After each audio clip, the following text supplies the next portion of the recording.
Selalu saja lisan kita memuji Sang Pencipta Allah, satu-satunya pencipta segala sesuatunya, baik di langit, di bumi, di kedalaman lautan, terjangkau atau tidak terjangkau oleh mata kita, yaitu Allah Subhanahu wa Ta'ala, yang kita selalu yakini dan ucapkan dan ikrarkan la ilaha illallah, la ma'budu bihaqqin illallah. Tidak ada pencipta, pemilik, penguasa segala sesuatunya kecuali Allah. Kita memujinya sebagaimana layak dia dipuji sebagai pencipta, dan kita berharap pujian ini dijadikan sebagai tambahan amal kita tentunya pada hari kiamat. Juga kita panjatkan selanjutnya salam hormat kita kepada utusan Sang Pencipta Allah yang telah membawa kepada kita hukum halal haramnya Allah, sehingga kita punya panduan hidup manusia yang telah disempurnakan jalur nasabnya, ilmunya, akhlaknya, dan segala yang mencapai atau membuat tercapainya sesuatu yang sempurna bagi manusia. Mengucapkan satu kali salam hormat kepadanya akan dibalas oleh Allah Subhanahu wa Ta'ala dengan 10 kali rahmat. Kalau seandainya dibalik dengan 10 ucapan salam hormat kepada manusia terbaik ini, dibalas oleh Allah Subhanahu wa Ta'ala dengan 1 rahmat saja, dan Allah mengatakan wa rahmati wasi'at kulla syai', dan rahmatku telah meliputi segala sesuatu, maka sudah cukup. Apalagi dibalik 1 kali ucapan salam hormat kepada manusia terbaik ini akan dibalas 10 kali rahmat oleh Allah Subhanahu wa Ta'ala. Maka jadilah orang yang selalu mengucapkan salam hormat, salawat dan taslim kepada Nabi besar Muhammad sallallahu alaihi wa ala alihi wa sahbihi wasallam. Saudaraku seiman, para asatidzah, para duat, para wali murid, juga anak-anak murid sendiri kalaupun mengikuti acara ini, pertama-tama tentu saya ingin menyampaikan, saya berbicara di sini bukan karena lebih tahu daripada Anda semuanya, tapi murni kita menjalankan firman Allah Subhanahu wa Ta'ala, fadzakir fa inna dzikra tanfa'ul mu'minin. Saling memberikan peringatan, karena peringatan akan sangat bermanfaat bagi orang-orang beriman. Dan juga baginda Nabi sallallahu alaihi wa ala alihi wa sahbihi wasallam bersabda, ad-dinun nasiha. Agama ini isinya semuanya nasihat. Maka kalau Anda sedang duduk dalam majelis ilmu seperti ini, tidak usah lihat siapa yang menyampaikan, tapi apa yang disampaikan.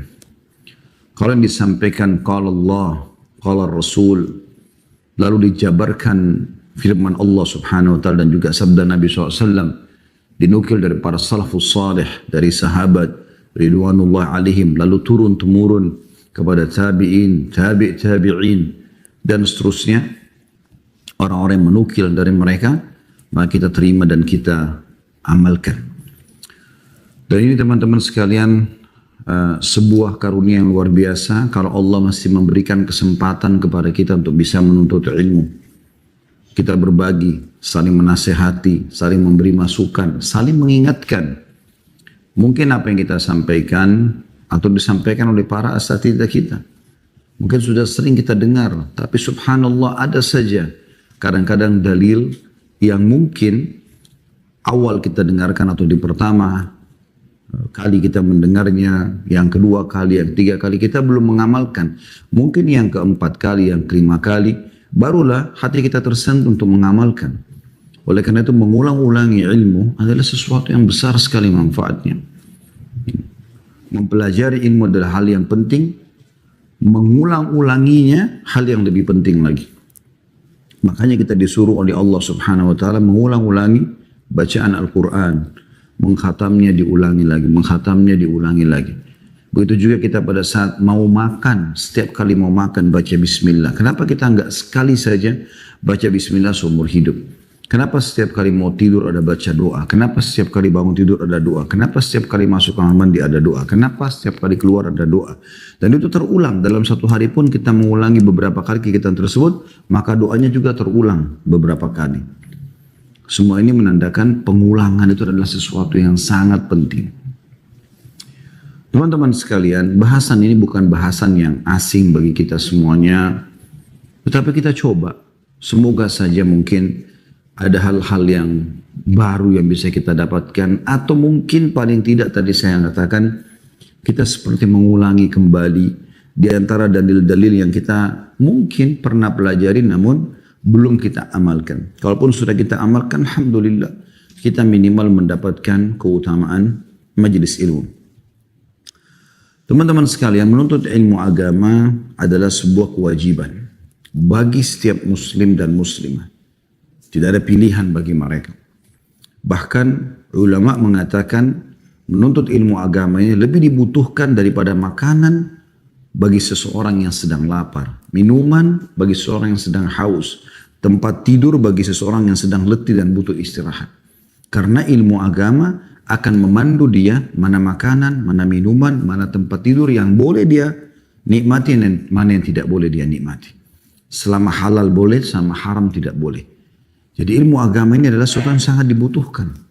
Oleh karena itu para salafus salih luar biasa dalam menuntut ilmu. Dan kita akan dengarkan nanti bagaimana dalil-dalil yang luar biasa. Dan saya akan menukil insya Allah dari kitab Sahih At-Targhib Tarhib yang ditulis oleh Targhib Tarhib ditulis oleh Al-Mundhiri rahimahullah. Buku yang sangat masyhur. Isinya adalah motivasi-motivasi untuk mengerjakan amal dan juga ancaman bagi orang yang justru melakukan perbuatan-perbuatan pelanggaran kepada Allah Subhanahu wa taala. Kemudian ditelusuri hadis-hadisnya sehingga yang dikeluarkan hanya yang sahih saja oleh Syekh Albani rahimahullah. Maka kita akan baca Sahih At-Targhib Tarhib. Namun sebelumnya teman-teman sekalian, kita harus tahu kalau Anda meluangkan waktu untuk menuntut ilmu, seluruh umur pun kita pakai, ya, maka tidak akan pernah cukup untuk menggali semua khazanah agama kita ini. Karena luar biasa luasnya. Ya, Abdullah bin Mubarak rahimahullah pada saat ditanya, berapa lama kita menuntut ilmu? Beliau mengatakan sampai mati. Tidak ada batasnya. Dan ilmu itu subhanallah, makin banyak kita pelajari, maka kita makin dekat dan takut kepada Allah subhanahu wa ta'ala. Dan tidak ada mengambil tempat yang menyita porsi di tubuh kita. Misalnya kalau kita belajar ilmu agama, satu kali kepala kita jadi lebih besar 2 kali lipat. Kalau kita belajar 3 kali kepala kita lebih besar lagi. Maka hanya dengan 10 kali belajar agama maka tentu sudah tidak bisa lagi kita menambahnya karena kepala kita mungkin sebesar ruangan ini. Tapi tidak seperti itu. Sebanyak apapun Anda menimba ilmu, maka tidak menambah pada Anda kecuali kecerdasan, ya, ketawaduan, merendah diri karena Allah Subhanahu wa taala, kearifan, kedewasaan, semua akan ditambah, akan menambah, dan ilmu itu sangat besar manfaatnya. Kata Ali radhiyallahu anhu, ilmu itu akan menjagamu sementara harta kau menjaganya. Jadi ilmu itu sangat mahal sekali teman-teman sekalian. Harus kita luangkan waktu untuk selalu menggali dan belajar ilmu-ilmu agama. Ayat yang masyhur berhubungan dengan masalah ini, Allah menjanjikan bagi orang menuntut ilmu derajat yang tinggi. Dan ini terjadi di dunia maupun di akhirat. Allah sebutkan di ayat yang masyhur surah Al-Mujadalah, surah nomor 58 ayat 11, A'udzu billahi minasyaitonir rajim. Yarfa'illahu alladhina amanu minkum walladhina utul ilma darajat. Allah pasti akan mengangkat orang-orang beriman dan orang-orang yang menuntut ilmu di antara kalian beberapa derajat. Dan di sini tidak bisa kita fahami beberapa derajat dengan angka yang kita hitung dengan jari kita. Allah Subhanahu wa taala menyebutkan dalam firman yang lain, innallaha yarzuqu man yasha' bighairi hisab. Allah kalau memberikan rezeki kepada seseorang tanpa ada hitungannya. Bisa saya 1 derajat itu jaraknya antara langit dan bumi. Dan ini sering digunakan oleh Nabi SAW. Dalam sebuah riwayat yang masyhur disebutkan bahwasanya ada 2 orang meninggal di zaman Nabi SAW dan 2 orang ini bersahabat satu sama yang lain. Meninggal yang pertama mati syahid dan disolati oleh Nabi SAW dan para sahabat. Setelah itu, sepekan setelah itu meninggal sahabatnya orang yang tadi mati syahid itu. Kemudian teman-teman sekalian disolati juga oleh Nabi SAW. Lalu beliau berkata kepada para sahabat setelah mensolati jenazah yang kedua, bagaimana pendapat kalian tentang jenazah ini? Maka dia mengatakan, ya Rasulullah, semoga dia bisa menyusul sahabatnya. Maksudnya yang minggu lalu meninggal itu kan mati syahid. Semoga saja dia bisa bersama dengan orang itu, karena mereka berkeyakinan orang yang pekan lalu meninggal itu lebih baik gitu. Dan kebetulan mereka punya umur yang sama. Lalu kata Nabi SAW, demi zat yang jiwaku dalam genggamannya, sesungguhnya orang ini ditunjuk orang yang baru disolati tadi. Dibandingkan dengan yang pekan lalu meninggal dunia, jarak derajatnya antara langit dan bumi. Kenapa? Karena dalam sepekan itu dia sempat sholat Jumat, dia sempat sholat 5 waktu, dia sempat berzikir, dia sempat baca Quran. Itu sudah cukup untuk membedakan derajat dengan yang meninggal sepekan yang lalu. Sementara umur mereka sama.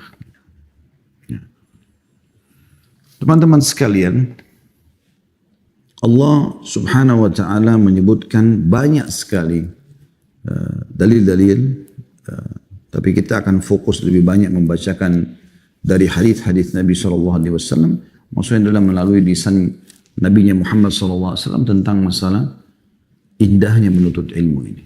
Jadi ilmu itu indah sekali teman-teman. Kalau Anda betul-betul ikhlaskan niat dalam menuntut ilmu tersebut, Anda akan merasa seperti orang yang ketagihan. Saya sudah temukan beberapa orang ikhwah kita, subhanallah, saya ingat betul saya isi pengajian di satu tempat, mereka ada. Kemudian saya harus pindah dengan jarak hanya setengah jam saja ke tempat yang lain, mereka sudah ada lagi di sana.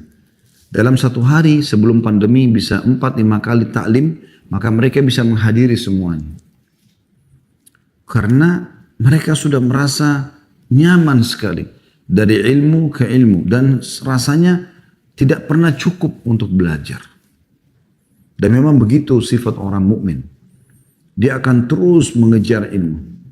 Abu Yusuf rahimahullah, salah satu murid utamanya Abu Hanifah, itu pernah berselisih pendapat dengan salah satu temannya tentang masalah salah satu hukum warisan. Ya, tentang kedudukan kakek yang belum jelas statusnya. Intinya, setelah berselisih pendapat dan berpisah, karena zaman dulu tidak ada telepon kayak kita sekarang, tidak ada media, maka apa yang dia lakukan? Abu Yusuf merasa setelah berpisah kayaknya temannya ini yang benar gitu. Dia mau kontak kemana orang ini? Tidak bisa gitu, nggak tahu. Sampai Abu Yusuf sudah sampai pada umur yang sangat tua dan sakit keras mau meninggal dunia, rupanya temannya itu mendengar dan dia pun datang. Temannya datang. Begitu masuk ke dalam kamar Abu Yusuf yang sudah diranjang kematiannya, maka Abu Yusuf terlihat gembira sekali. Lalu mengatakan, selamat datang saudaraku, sekian tahun saya mencarimu. Kata temannya, ada apa? Dia bilang, kau ingat gak sekian tahun yang lalu kita pernah berselisih pendapat dalam hukum ini dan hukum itu? Kata temannya, iya. Dia bilang, setelah kau pergi baru saya tahu ternyata kau yang benar. Maka tolong ajarkan kepada saya ilmu itu. Maka temannya mengatakan, wahai Abu Yusuf, kau sudah sakit parah, umurmu sudah sangat tua, kenapa kau enggak syahadat? Mungkin ajal datang. Kata Abu Yusuf, saya sudah syahadat. Demi Allah saya meninggal dalam kondisi mengetahui ilmu itu lebih saya cintai daripada saya meninggal dalam kondisi saya tidak tahu. Maka di ranjang kematian, sudah sakit parah, sudah sangat tua, Abu Yusuf pun mulai menghafal dalil-dalil dari temannya tersebut. Kata temannya, begitu selesai menghafalnya semua, Abu Yusuf berterima kasih, kemudian dia bilang, saya beranjak berdiri, begitu saya tiba di pintu rumahnya, keluarganya menangis karena Abu Yusuf meninggal dunia. Subhanallah, sampai detik terakhir ajalnya masih belajar. Masih belajar. Juga saya berbagi teman-teman, bagi Anda, wali, guru, apa yang luput dari kita? Mungkin kita belajar agama setelah umur kita sekian tahun gitu kan. Jangan lagi ini teman-teman diwarisi itu kepada anak-anak. Karena saya temukan ada sebagian orang tua. Mereka karena mengenal Al-Quran di umur 30 tahun, 35 tahun atau 25 tahun. Mereka menganggap, oh berarti kalau gitu anak saya juga enggak masalah. Maka anaknya tidak perlu kenal Al-Quran, tidak perlu kenal hadis-hadis Nabi SAW di masa dini. Sibuk diikutkan seperti umumnya orang-orang.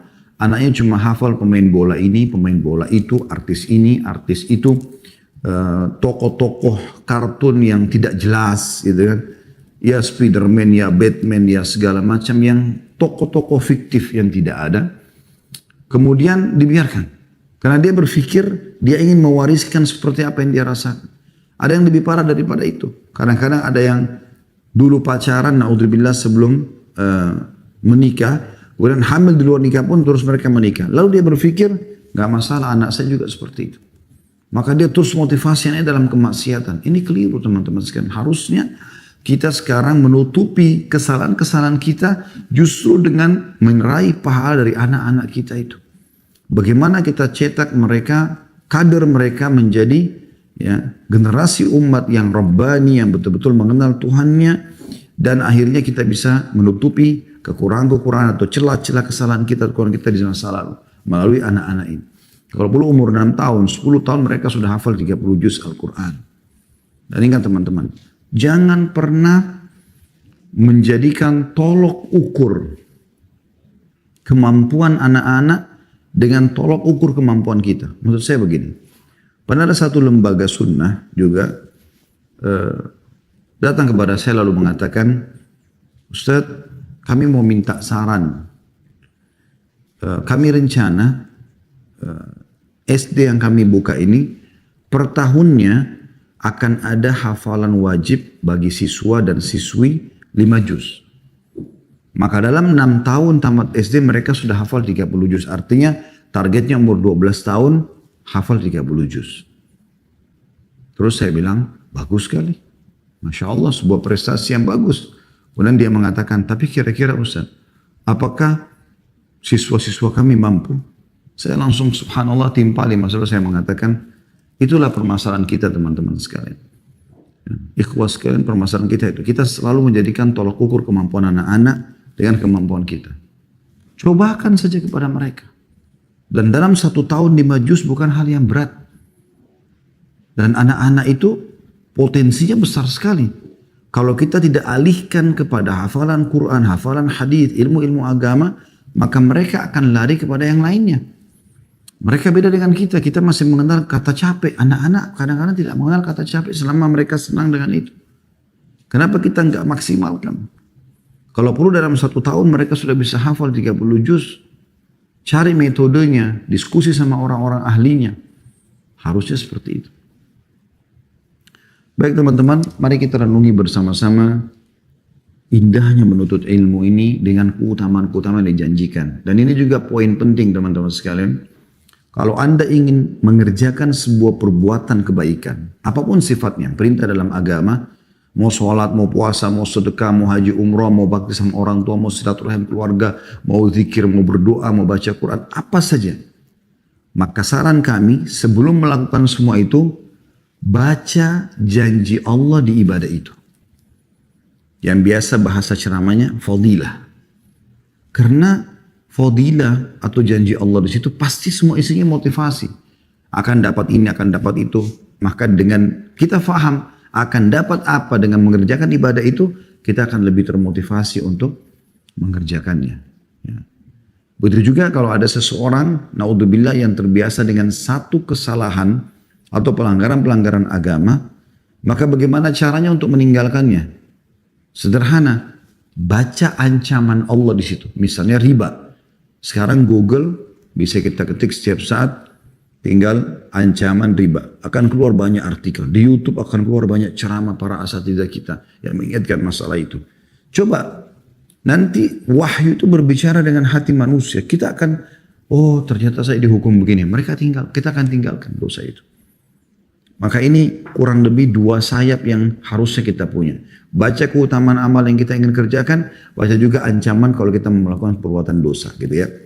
Nah sekarang karena kita bicara tentang indahnya menuntut ilmu, dan kita fokus ke masalah penuntut ilmu agama tentunya, kita akan coba lihat, apa sih yang dijanjikan? Saya siap Ustadz untuk masukkan anak saya di sekolah agama kayak Anda sekarang, ya, di sekolah ini. Begitu juga teman-teman banyak masukkan anaknya di pesantren. Atau Anda sendiri meluangkan waktu sekarang, mungkin Anda punya kesibukan, Anda ikut di Zoom ini atau Anda ikut di live kita. Semua itu tujuannya agar Anda mendapatkan keutamaannya. Gitu kan? Yang pertama, diangkat oleh Al-Mundhiri rahimahullah, dan ditelusuri hadisnya oleh Albani rahimahullah dan beliau menyatakan sahih, yaitu hadis dari Muawiyah radhiyallahu anhu. Dia berkata, Rasulullah sallallahu alaihi wasallam bersabda, "Man yuridillahu bihi khairan yufaqihu fid din." Barang siapa yang Allah inginkan kebaikan untuknya. Makna kebaikan, kebaikan di seluruh lini kehidupannya, dunia dan akhirat. Itu maknanya. Siapa yang Allah inginkan kebaikan baginya di seluruh lini kehidupannya, dunia dan akhirat, maka Allah akan berikan dia pemahaman terhadap agama. Coba Anda fahami makna khairan di sini. Ini bukan main-main. Betul-betul kebaikan seluruhnya. Orang kalau belajar agama teman-teman sekalian, dan Allah mudahkan dia memahami, menghafal, mengamalkan, kita temukan orang ini dari manfaat ke manfaat yang lain. Tidak ada waktu untuk buang hal-hal atau membuang waktu pada hal yang kosong. Yang dia pikirkan dari doa ke zikir, zikir baca Quran ke majelis ilmu, dari silaturahim keluarga, jenguk orang sakit, bolak-balik dari detik ke detik, sangat mahal waktu dia untuk dia kejar supaya dia mengisi dengan amal-amal saleh. Semua itu karena pemahaman terhadap agama. Maka Allah berikan dia kebaikan di seluruh lini kehidupannya. Dan ada satu persepsi yang perlu kita luruskan, sekaligus dijawab oleh hadis ini teman-teman sekalian. Saya sering dengar dulu, waktu saya masih kecil kan, belajar agama nanti susah kerja. Bahasa susah kerja ini nanti akhirnya mau makan apa, ya, mau berikan nanti istri atau anak apa gitu kan. Apakah orang belajar agama itu bisa punya rumah, bisa punya mobil? Ini tertanam benar itu. Sehingga banyak orang tidak mau masukkan anaknya ke sekolah-sekolah agama. Subhanallah. Saya punya pengalaman pribadi teman-teman sekalian. Hanya berbagi saja. Saya dulu di kota Madinah, alhamdulillah, kurang lebih 7 tahun ya. SMA sama S1 waktu itu. Tapi di tahun 93 harusnya saya sudah masuk S1 pada saat itu di kuliah dakwah. Tapi saya sempat mengambil cuti akademik waktu itu. Sehingga saya tertunda 1 tahun. Ya. Tahun 94 baru saya masuk kuliah sehingga 98 selesai. Nah di 93 sampai 94 saya sempat pulang ke kota Makassar dan saya sempat masuk ke Fakultas Ekonomi. Dan saya ambil jurusan manajemen. Waktu itu subhanallah, dengan izin Allah SWT prestasi alhamdulillah. Saya sempat berpikir kalau di negara Arab saja dan bahasa Arab saya bisa dapatkan prestasi yang bagus, kenapa di bahasa Indonesia tidak gitu. Maka saya menulis makalah dengan semangat segala macam gitu ya.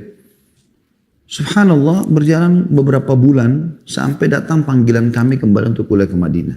Sempat saya pertimbangkan. Apakah saya lanjutkan kuliah ekonomi saya? Sehingga saya sudah punya jurusan, saya sudah punya pengetahuan agama di SMA kemarin di Madinah. Kena semua bahasa Arab, belajar tafsir, belajar usul fikih, belajar fikih, segala macam. Kemudian sekarang umum, atau memang saya sekaligus terjun ke agama. Waktu itu sempat saya bimbang, mana yang saya pilih? Ini saya bicara apa adanya pada saat keadaan itu ya. Dengan izin Allah dan terus saja saya syukuri, alhamdulillah keputusan pada saat itu adalah saya kembali ke Madinah. Alhamdulillah.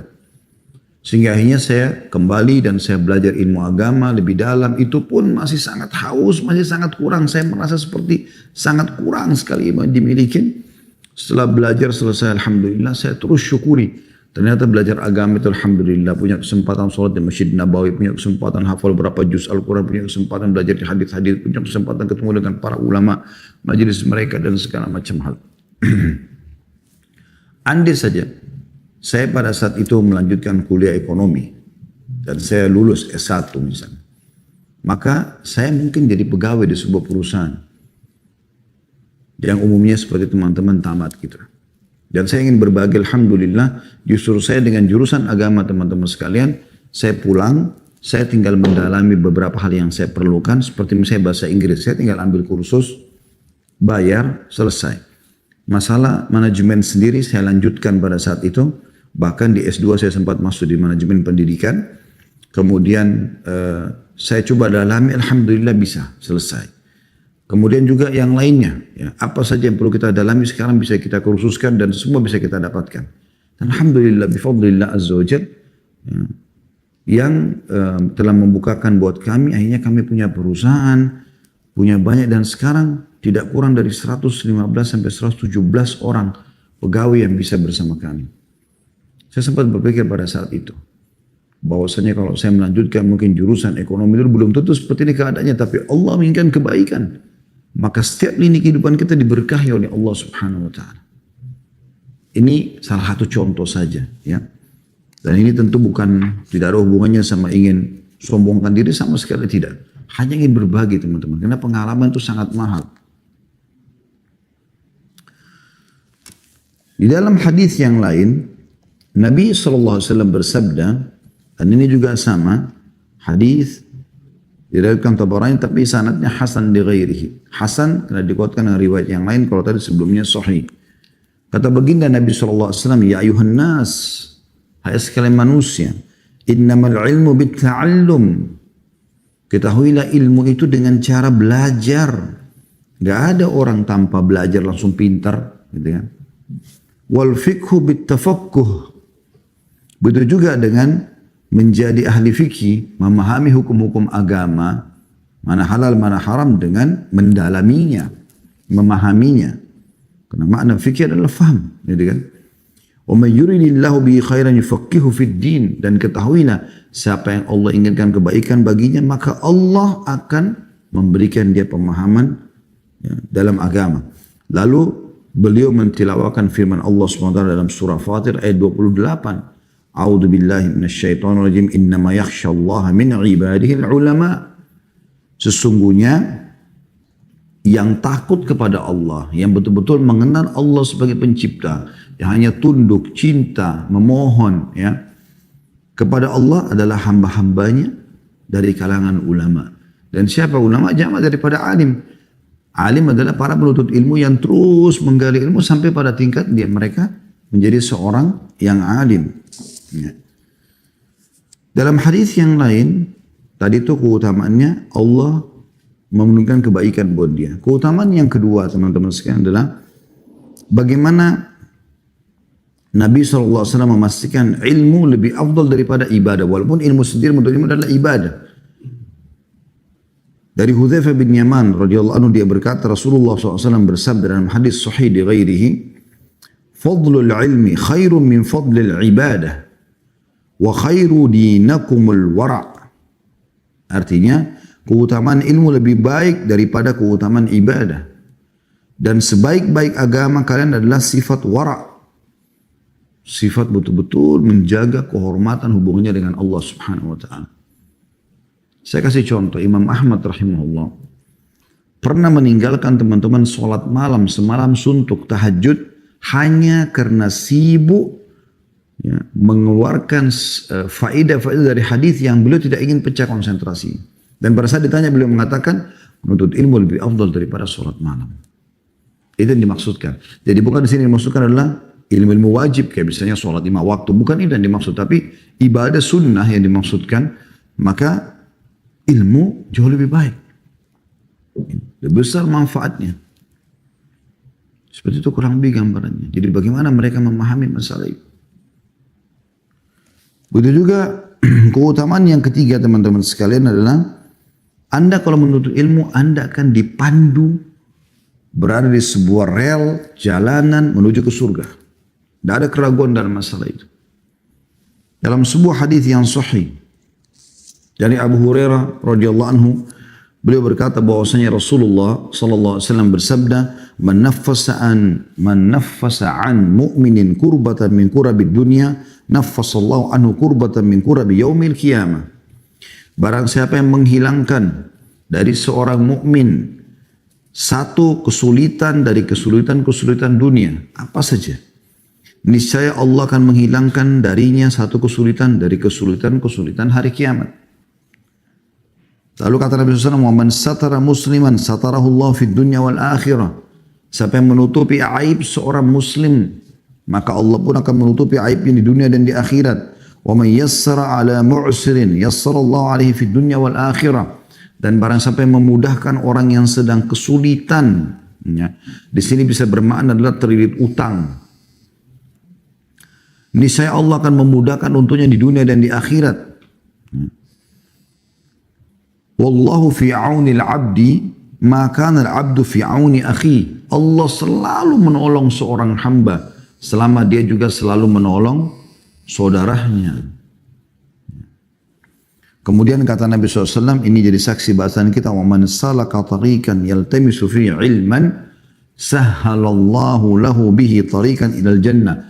Barang siapa yang Allah mudahkan meniti sebuah jalan menuntut ilmu, maka Allah sudah mudahkan jalan baginya menuju ke surga. Karena dia sudah tahu untuk ke surga adalah beramal soleh, dan dia sudah tahu, dia pelajari, dia hafal jenis-jenis ibadahnya, perintahnya, dan juga dia kejar keutamanya serta meninggalkan apa yang dilarang. Gitu kan?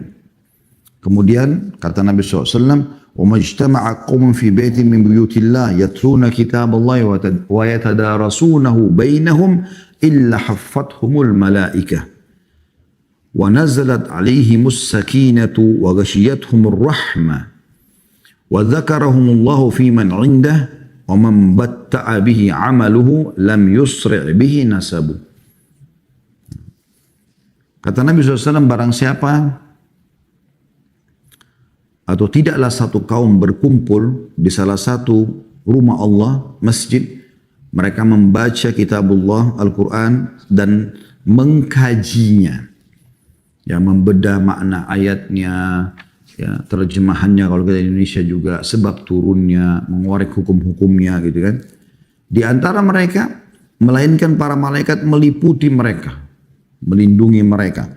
Ketenangan turun kepada mereka. Anda tahu dalam majelis ini, di sini saja sekarang mungkin Anda bisa rasakan kalau Anda ikhlaskan niat, walaupun kita berjarak teman-teman hanya melalui layar saja, Anda bisa rasakan bagaimana ada ketenangan, bagaimana dengan orang yang hadir langsung di majelis ilmu. Ya, kadang-kadang kami isi tablik akbar sampai 2 jam, 3 jam, Masya Allah, ikhwah kita dan akhwat kita tetap tenang, mereka menulis faedah, Allah berikan ketenangan. Kemudian kata Nabi SAW, dan rahmat Allah, karunia Allah akan menaungi mereka, dan Allah menyebut-nyebut mereka kepada para malaikat yang ada di sisinya, sisi Allah SWT. Barang siapa yang diperlambat oleh amalnya, maka nasabnya tidak mempercepatnya. Siapa yang sengaja menunda-nunda kebaikan-kebaikan, maka tidak ada manfaatnya buat dia. Nasabnya tidak akan membantunya. Ya. Atha bin Abi Rabah rahimahullah, salah satu ulama tabi'in, itu teman-teman badannya kurus, kakinya pincang, matanya satu rusak, rambutnya keriting kecil-kecil. Matanya kanan itu rusak, subhanallah. Mungkin Anda tidak tahu cirinya. Kenapa kita sebutkan ini? Ulama menyebutkan karena untuk menunjukkan bagaimana kedudukan dia. Tapi dia menjadi seorang ulama karena ilmu. Dia menjadi seorang tokoh yang disegani bahkan sama khalifah di zamannya. Karena memang ilmunya memuliakan dia. Ilmunya memuliakan dia. Tidak ada teman-teman yang bisa memuliakan orang seperti memiliki ilmu agama. Ya. Ini Abu Yusuf juga punya sebuah kisah, muridnya Abu Hanifah. Pada saat awal-awal dia menuntut ilmu dan dia terus giat menuntut di dalam majelisnya Abu Hanifah rahimahumullah semuanya. Maka Abu Hanifah tersenyum lalu mengatakan, hai Abu Yusuf, kalau kau terus tekuni ini, apa yang sedang kau pelajari dengan saya, maka demi Allah nanti kau akan duduk di singgasana para raja dengan memakan makanan khas mereka. Ya, subhanallah, saya lupa namanya. Ya, ada makanan khas mereka disebutkan gitu ya. Dan itu memang makanan hanya dimakan oleh para raja-raja. Gitu. Diadon dengan bahan-bahan yang mahal dan susah buatnya gitu. Satu waktu setelah Abu Hanifah meninggal jauh, Abu Yusuf sudah mulai terkenal. Ya, dipanggil sana sini. Dia dipanggil oleh seorang khalifah duduk dalam majelisnya. Pada saat lagi duduk, Abu Yusuf melihat ada seorang pelayan istana membawa makanan tersebut dan diletakkan di depan Abu Yusuf. Dan Abu Yusuf sedang duduk di singgasana bersama dengan khalifah. Maka Abu Yusuf tertawa, tersenyum. Kata khalifah, ada apa yang membuat kau tersenyum? Dia bilang, demi Allah saya mengingat guru saya Abu Hanifah. Kata Abu Yusuf, Bagaimana beliau pernah membahasakan, kalau saya menekuni agama maka kau akan duduk di dalam kursinya sana para raja dan kau akan makan makanan khas mereka. Dan sekarang Allah buktikan semua itu. Allah meninggikan derajat teman-teman sekalian. Di dalam hadis yang lain, dan ini Hasan di ghairihi, dari Abu Darda radhiyallahu anhu, masih keutamaan yang sama tadi ya, yaitu dimudahkan jalan menuju ke surga. Dalam hadis ini ada tambahan-tambahan keutamaan yang lain.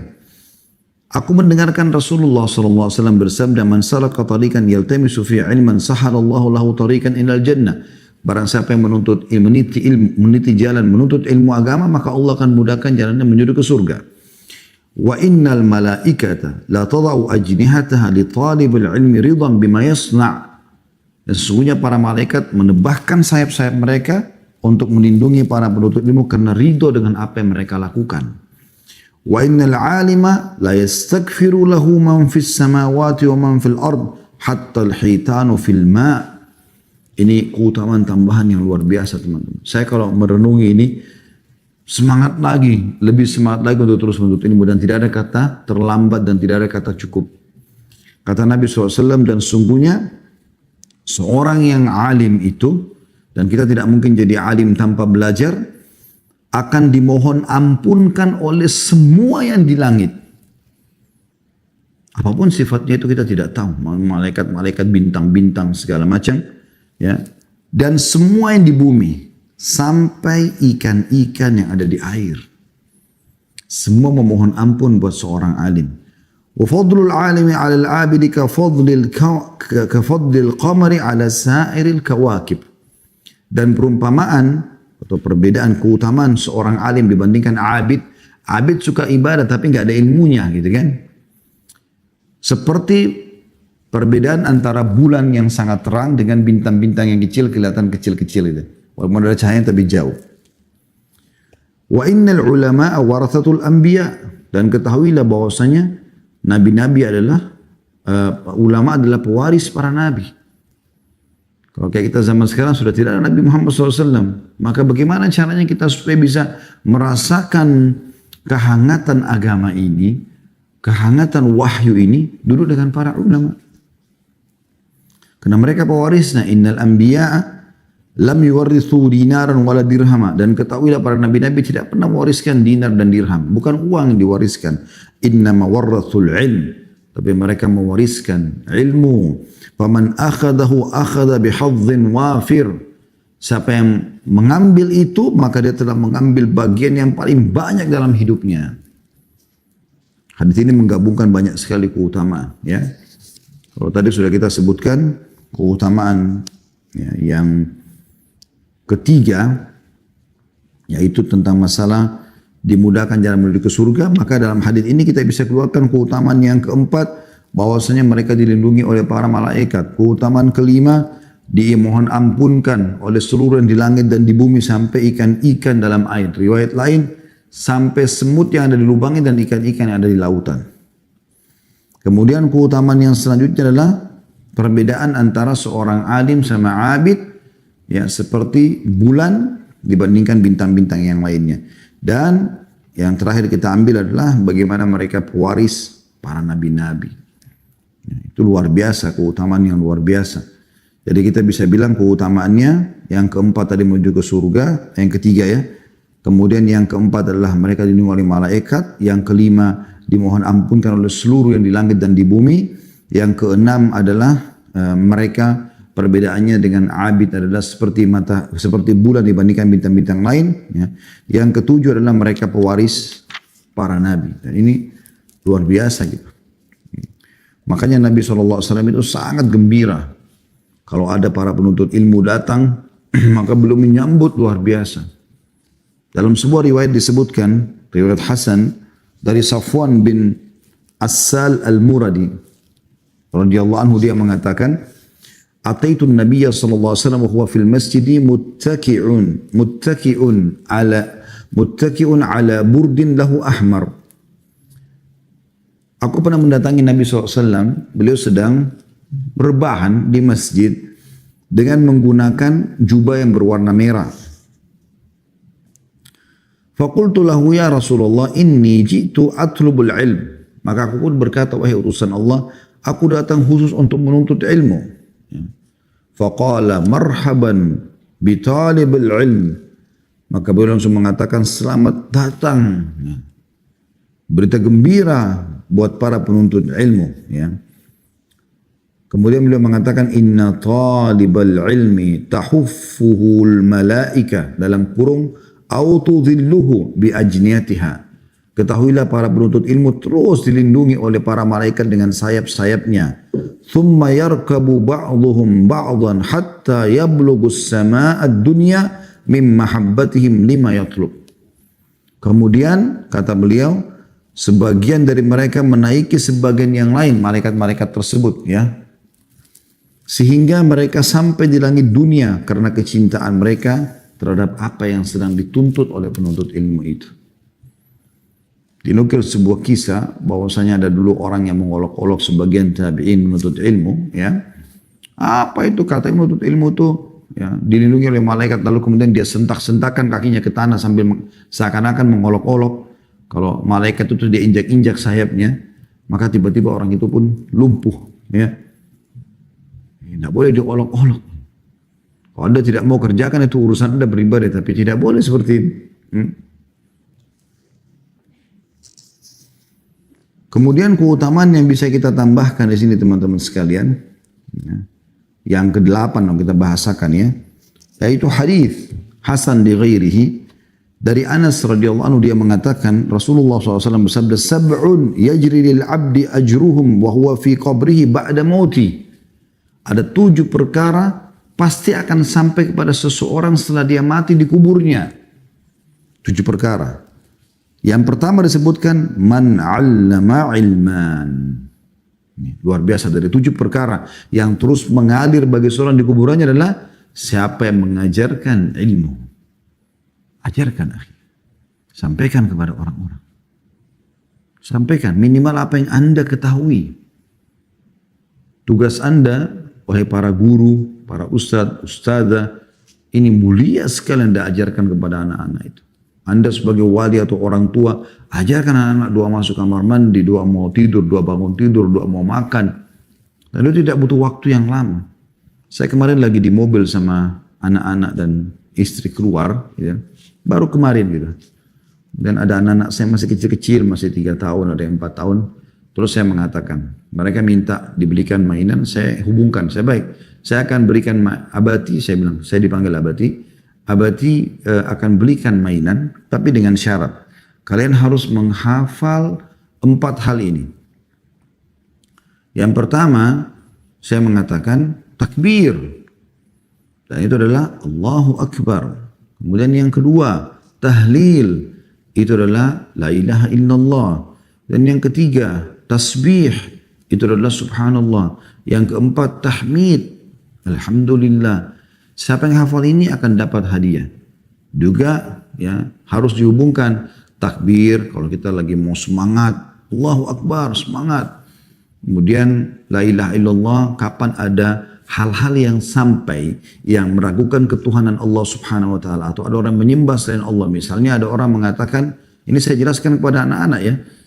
Saya mengatakan kalau misalnya ada orang mengatakan, ayo kita minta kepada pohon, ayo kita minta kepada batu, ayo kita minta kepada bintang, matahari, maka ucapkan la ilaha illallah. Kemudian tasbih, subhanallah. Kalau kita memuji Allah, kita memuji, kita melihat sesuatu yang mengagumkan. Kemudian tahmid, kita bersyukur kepada Allah agar nikmat Allah tambah. Subhanallah, saya tidak sangka yang kita ajarkan itu hanya hitungan mungkin kurang dari 2 menit. Karena dihubungkan juga dengan hadiah mereka mau temukan, itu mereka hafal. Dan mereka terus saja mengatakan Allahu Akbar, takbir, la ilaha illallah, tahlil, terus saja mereka. Kenapa kita tidak maksimalkan teman-teman untuk mengajarkan mereka daripada kita duduk kosong, ajarkan sesuatu. Saya pernah temukan di lampu merah teman-teman sekalian, kalau saya lagi lewat ada anak-anak kadang-kadang mengemis di lampu merah. Saya tidak sia-siakan, daripada mereka tepuk tangan, mereka menyanyi. Saya langsung buka jendela, saya mengatakan Assalamualaikum warahmatullahi wabarakatuh. Bolak-balik saya temukan begitu. Ada di antara mereka yang bisa jawab, ada yang mengatakan tidak bisa jawab. Tapi rata-rata anak muslim. Ada yang mengatakan waalaikumsalam, ada yang mengatakan apa itu? Terus dia panggil temannya, ini, apa itu? Gitu. Dia kayak bertanya. Terus saya bilang, itu salam orang muslim. Kamu muslim nak? Iya muslim. Ini hanya durasi 1 menit ya, di lampu merah. Anda bisa lihat kan cuma 60 detik. Terus saya mengatakan kepada mereka, siapa yang tahu rukun Islam, saya akan kasih uang, 5.000 rupiah. Apa itu? Apa itu? Banyak tidak tahu. Oke, saya ajarkan ringkasannya. 5 rukun Islam, syahadat. Tentu kita tidak bisa merincikan semua, tapi minimal dia hafal. Syahadat. Mereka ikut. Salat, zakat, puasa Ramadan, haji ke rumah Allah atau baik Baitullah. Dan alhamdulillah mereka hafal, saya kasih uang. Minimal akhi, siapa tahu ya kan, dari mereka-mereka ini ada yang menjadi ulama nantinya, dan Anda termasuk pemicunya. Saya bertemu dengan beberapa orang di waktu-waktu sekarang, saya sampai nggak nyangka gitu, saya tahu. Dulu berapa tahun yang lalu awal saya kembali dari Madinah tahun 98, terus saya langsung pulang ke Makassar ngajar segala macam. Ada beberapa ikhwah yang memang saya tidak hafal semua lagi, ada kelas dulu kami ngisi mengajar, apa adanya yang Allah mudahkan ilmu, subhanallah. Sekarang mereka sudah menjadi para dai, masya Allah. Saya sampai dikatakan oleh seseorang yang antara mereka, Ustaz antum lupa sama ana. Iya akhi, ana nggak ingat. Gitu kan. Nah, dia seseorang yang dikenal gitu. Terus kemudian dia bilang, ana dulu murid antum. Di sini disebutkan satu lembaga. Oh, ana nggak ingat, afwan gitu. Ada juga seseorang yang dulunya saya ketemu sama dia, gitu kan. Dia jauh, maksudnya tamatan Madinah tapi nggak ngajar, nggak segala macam. Sampai saya sempat ngobrol biasa saja. Saya gunakan siapa tahu menjadi penyebab hidayah. Saya mengatakan, akhi, kenapa antum tidak buat pengajian? Sayang ilmu antum belajar di Madinah sudah tamat sampai 4 tahun. Lebih baik antum ngajar Riyadhus Shalihin kah, sepekan sekali. Ngajar yang buku-buku yang ringan lah. Tapi ini ada taklim antum mengajar kepada orang gitu. Itu amanah ya, yang harus disampaikan. Sudah iya Ustaz ya, gitu. Terus berpisah. Saya bertemu itu mungkin yang kalau salah setelah itu sekian tahun lah. Mungkin bisa sampai kalau tidak salah mungkin 10 tahunan setelah itu. Saya isi pengajian di Kampung Melayu di satu masjid. Kemudian saya naik di lantai 2, di lantai 1 orang mengajar. Saya turun, tiba-tiba orang itu datang nyapa saya, jenggotnya lebih panjang dari saya gitu. Kemudian dia ngobrol, Assalamualaikum Ustaz, apa kabar gini? Antum lupa sama ana. Mukanya siapa orang ini? Karena dulu dia tipis sekali jenggotnya, mungkin masih dipotong gitu ya. Kemudian saya si fulan disebut namanya. Oh Masya Allah. Terus dia bisikin saya masih ingat itu, Allah Subhanahu Wa Taala mudahkan itu. Dia mengatakan, Ustaz jazakallah khair, dulu antum nasihatin anak itu, anak jadi berpikir dan sampai sekarang anak mengajar. La ilaha illallah. Hanya kita nasihatin orang dengan 1-2 kalimat, nanti bisa membuat orang berubah. Dan kita bisa panen pahalanya akhi dan ukhti. Jangan disia-siakan, mulia sekali orang mengajar itu. Abu Hanifah rahimahullah belajar agama yang saya pernah dapatkan referensinya itu di umur 35 tahun teman-teman. Bukan umur yang dari kecil seperti Imam Syafi'i, Imam Ahmad yang memang masih di bawah atau 10 tahunan sudah hafal 30 juz Al-Quran. Ini enggak. Awal sebabnya gara-gara beliau adalah seorang pengusaha sutra di Irak, dan beliau itu masuk ke masjid mau sholat, ternyata gerakan sholatnya salah. Ada satu orang yang tegur dia, sholatmu salah begini. Lalu dia mulai berpikir, kok di umur seperti ini saya masih belum tahu cara sholat yang benar ya, gitu kan? Pikirannya seperti itu.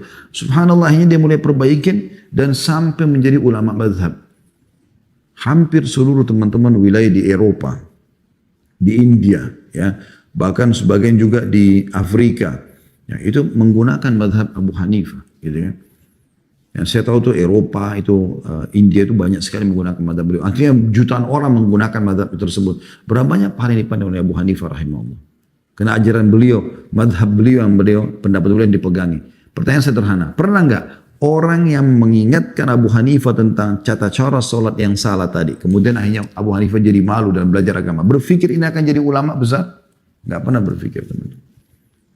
Jangan sia-siakan, ini kesempatan yang luar biasa. Jadi dari 7 yang akan datang kepada seseorang pada saat dikuburnya setelah dia mati, yang pertama man 'allama ilm, siapa yang mengajarkan ilmu. Yang kedua, au qara nahran, atau dia menggali sungai Kemudian au hafara bi'ran, atau dia menggali sumur untuk manfaat umum semuanya, pengambilan air ya.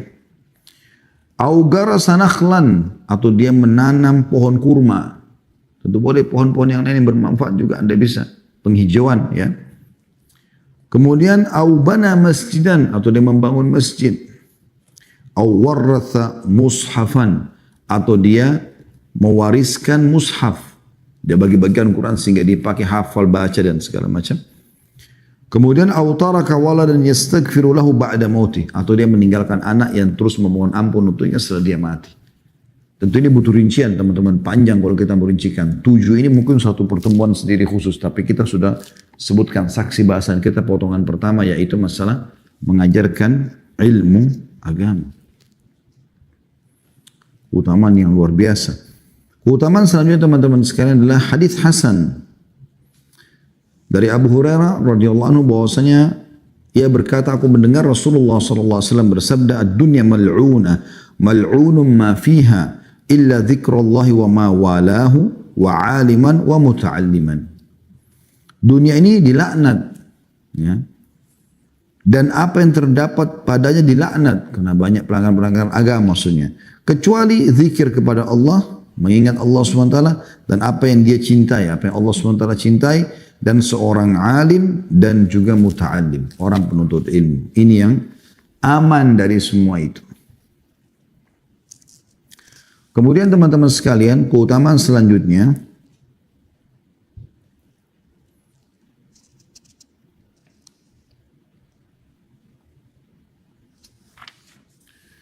adalah hadis yang disebutkan dan ini hadis yang mulia sekali ya.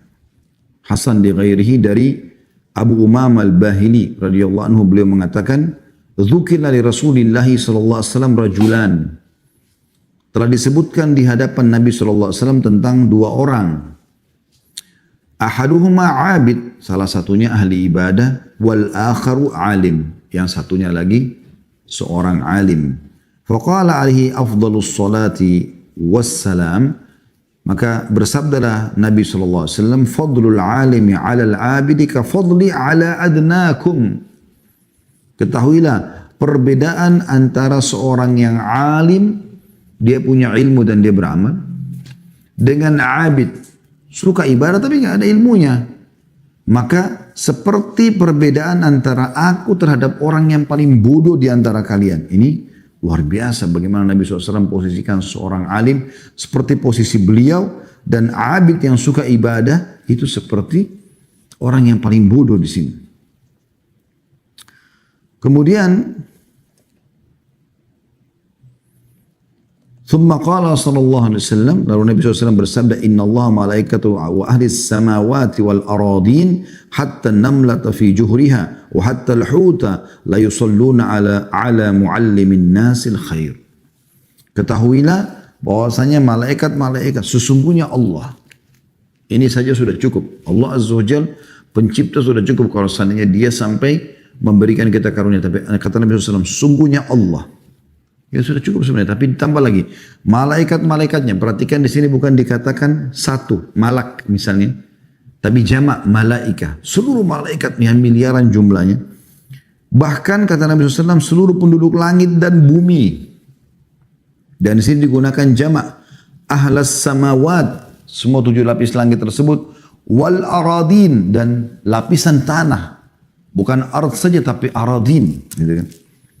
Bahkan semut yang ada di lubangnya, dan ikan-ikan, atau sampai ikan-ikan besar ya. Hud itu bisa bermakna juga ikan paus, ikan yang besar. Semuanya bersalawat kepada orang yang mengajarkan kebaikan kepada manusia. Salawatnya Allah, tentu Allah berikan karunia. Sementara seluruh yang lain Allah, selain Allah Subhanahu wa taala, memohon kepada Allah agar diberikan karunia kepada orang tersebut. Bayangkan luar biasa keutamaan ini. Teman-teman sekalian, potongan akhir hadis ini perlu digarisbawahi. La yusalluna ala muallimin nasil khair. Akan mengucapkan salawat kepada yang mengajar orang kebaikan. Ini teman-teman, mengajarkan kebaikan lebih umum sifatnya. Artinya apapun yang Anda tahu, ajarkan kepada orang. Ada orang yang safnya miring di sebelah, ingatkan. Ada orang yang sholat, gerakan sholatnya salah, ingatkan. Ada orang yang masih merokok, ada orang yang melakukan pelanggaran, ingatkan. Itu sudah mengajarkan kebaikan. Pada saat itu Anda langsung ya diberikan karunia oleh Allah SWT dan seluruh makhluknya Allah di langit dan di bumi memohon ampun buat Anda. Apa susahnya mengajarkan kebaikan seperti ini? Ini luar biasa gitu. Ya. Ada sebuah athar yang menarik di sini. Abu Hurairah radhiyallahu anhu ini hasan, tapi dia mauquf. Mauquf dia cuma sampai sahabat ya. Pernah radhiyallahu anhu dikatakan annahu marra bisuqil Madinati fawaqafa 'alaiha faqal. Beliau pernah melewatin pasar Madinah lalu beliau berhenti di situ. Di pintu gerbangnya pasar Madinah, faqal, lalu beliau berkata, "Ya ahlas suq, wahai penduduk atau penghuni pasar ini, gitu. Ma'ajazakum." Kata beliau, betapa lemahnya agama kalian atau betapa lemahnya kalian. Qalu wa madza ya Abu Hurairah. Lalu mereka mengatakan, apa yang Anda maksudkan wahai Abu Hurairah? Qala dzaka mirathu Rasulillah sallallahu alaihi wasallam yuqsam wa antum hahuna ala tadhhabuna fata'khuduna nasibakum minhu. Bagaimana bisa warisan Rasulullah SAW sedang dibagi-bagi sementara kalian masih di sini? Mengapa kalian tidak pergi ke sana dan mengambil jatah kalian darinya? Qalu wa aina huwa? Maka serentak orang-orang pasar ini, karena mereka berdagang, otaknya ini ke harta dunia.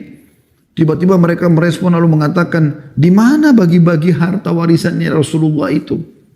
Ya mereka bayangkan mungkin pedang, perisai, mungkin apalah baju Nabi SAW dan seterusnya. Qala fil masjid.